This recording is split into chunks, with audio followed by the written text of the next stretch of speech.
I know the waves are a problem. I trust you can hear. I think it's the best volume we're going to get. Welcome to Anzac Senggigi. Anzac Day was created initially to honour the joint Australian and New Zealand forces that fought together at Gallipoli.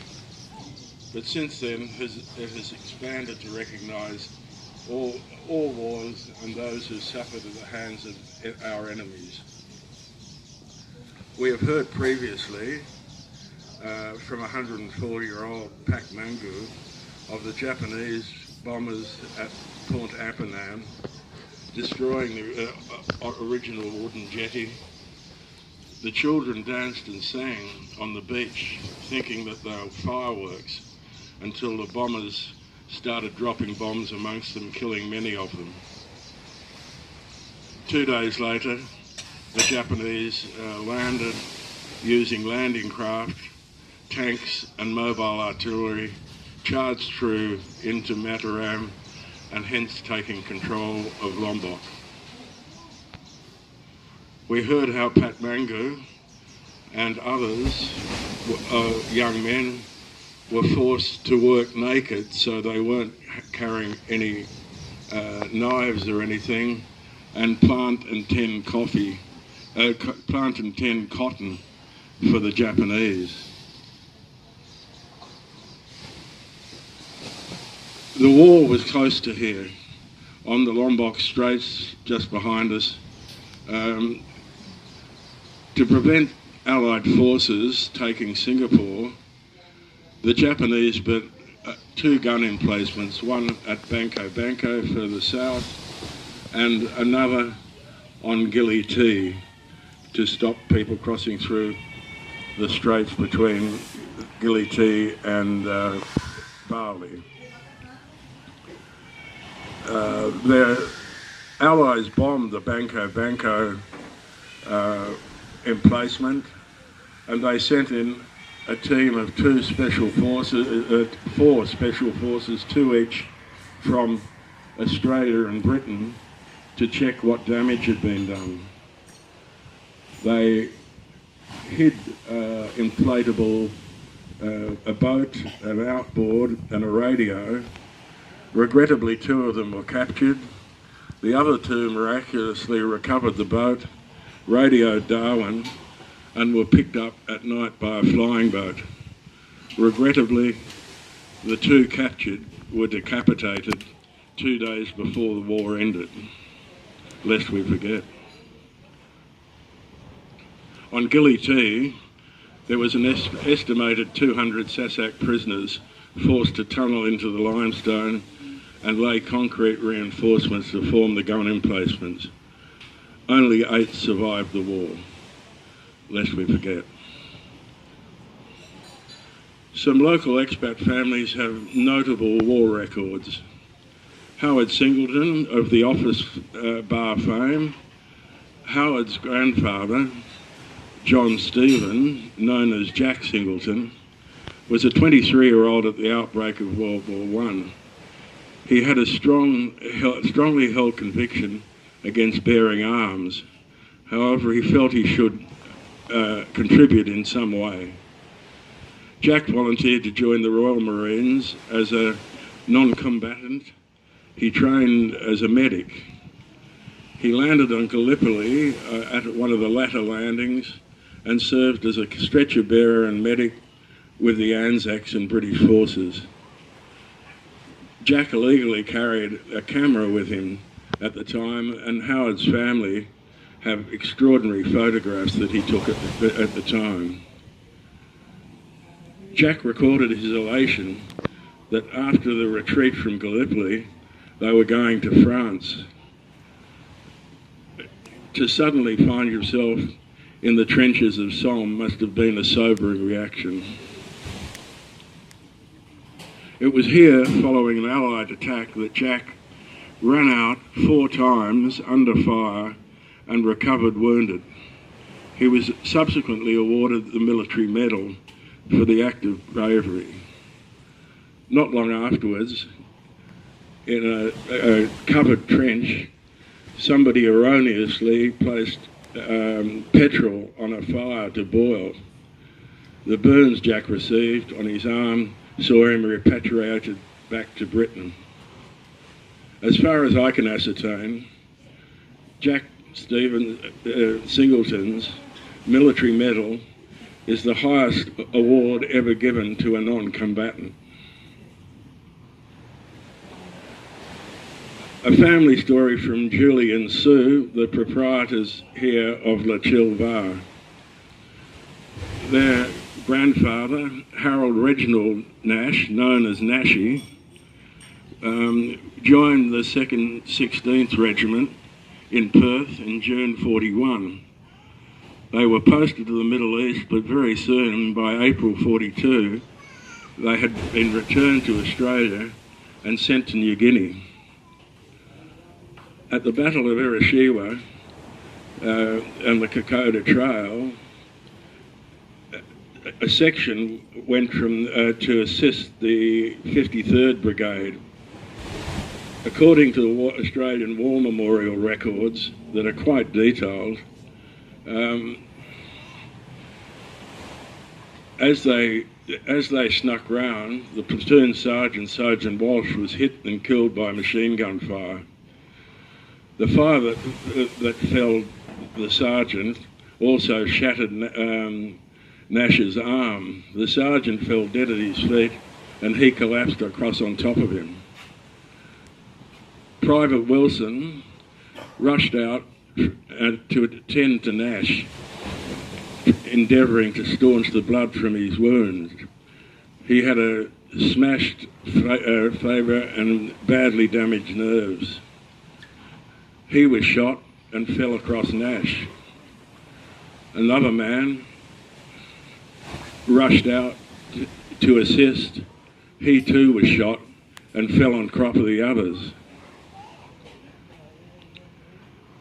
Nash remained drifting in and out of consciousness for 18 hours. He recalls a Japanese patrol coming through, stopping and poking at the bodies. They obviously decided that everybody was dead, so carried on. He eventually managed to extract himself and staggered off. He was found and transported by stretcher to Owen's Corner, and from there to hospital in Port Moresby and then on to Darwin. Remarkably,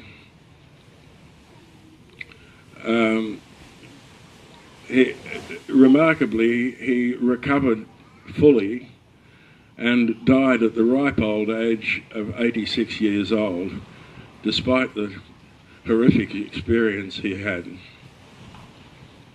I'd just take the liberty to make a personal observation here. In the late 60s, I served 2 years in Papua New Guinea as a member of the Australian Army training team attached to Pacific Island regiments.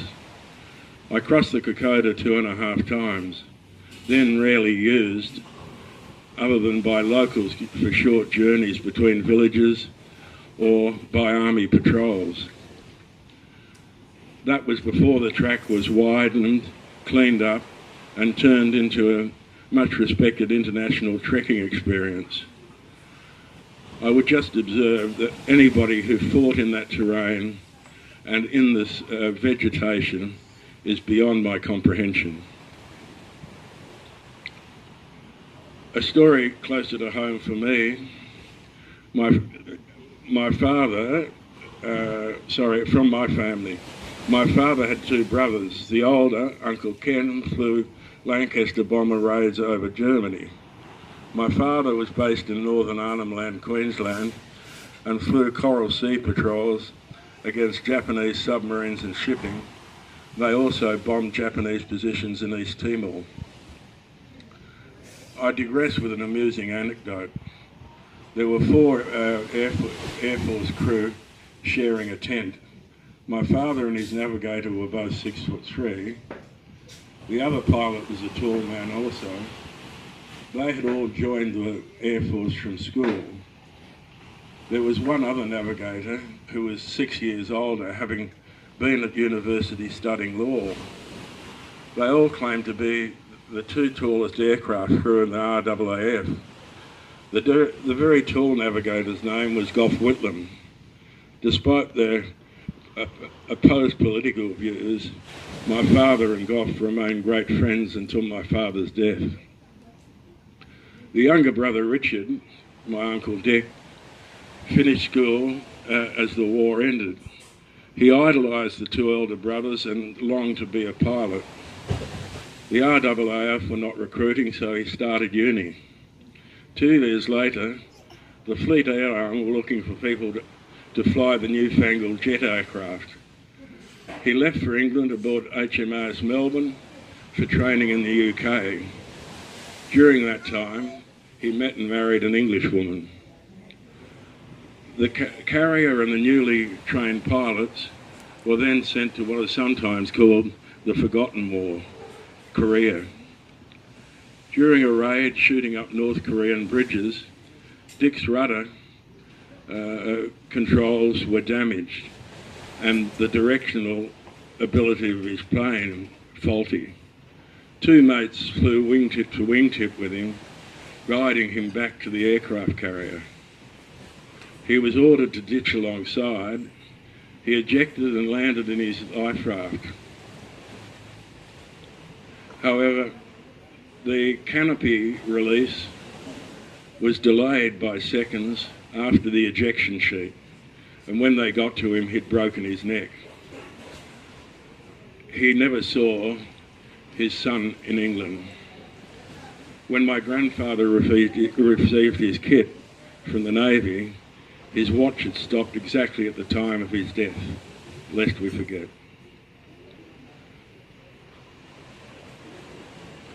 Stephen McCarthy is holding a framed photograph of his great-grandfather, Thomas Rupert McCarthy, along with his World War I War Service medals. The British War Medal, given to New Zealand forces that served with British forces, and the World War I Victory Medal. He refused to discuss his war service. As with so many families, little is known of his war service. He refused to talk about it in any way. On his return, he worked at a branch of the New Zealand Dairy Company processing milk. He was mentally and physically damaged. He suffered what we would call today PTSD, post-traumatic stress disorder, which is today treatable in most cases. Back then, it was just dismissed as shell shock. As I've said, many men returned from World War I and II refusing to talk about the war, and their war service history has been lost to the families. I'm delighted to have with us today a direct connection to a more recent conflict. Lieutenant Colonel required, Marcelo van Engel, has been a Senggigi resident for about 3 years now.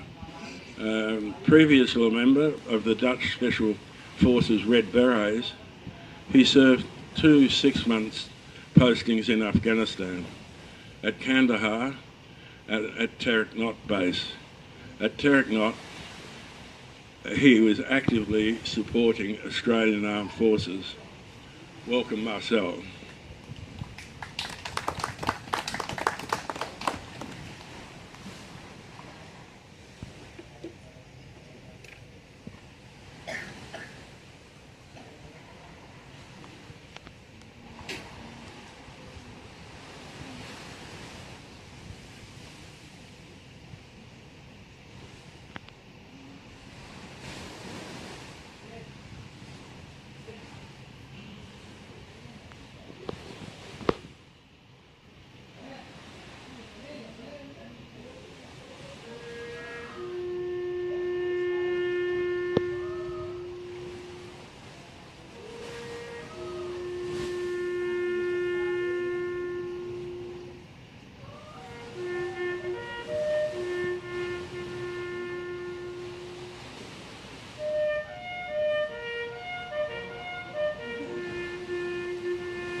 They shall not grow old as we who are left grow old. Age will not weary them, or the years condemn.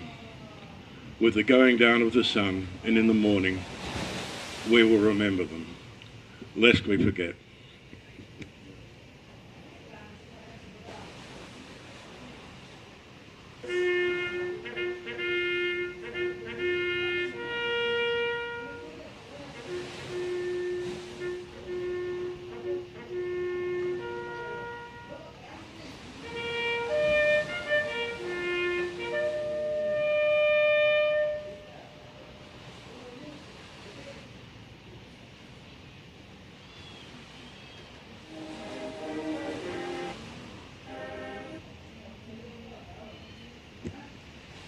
We have some wreaths to lay.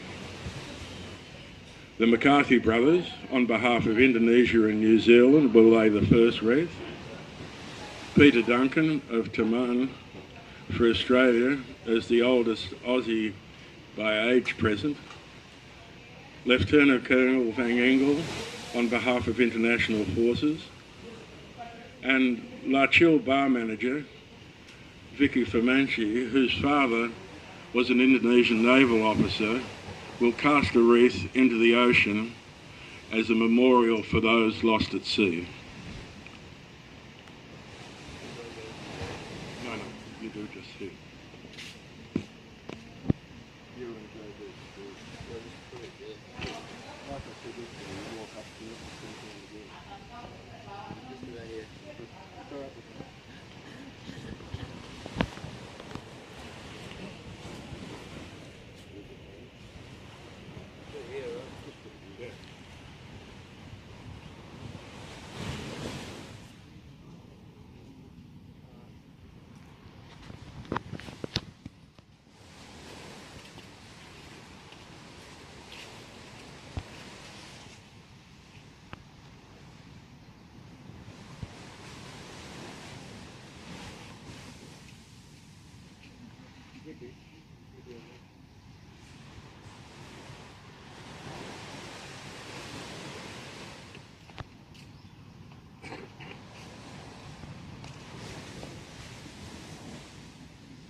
Wounded in action, returned to Australia and died in December 45.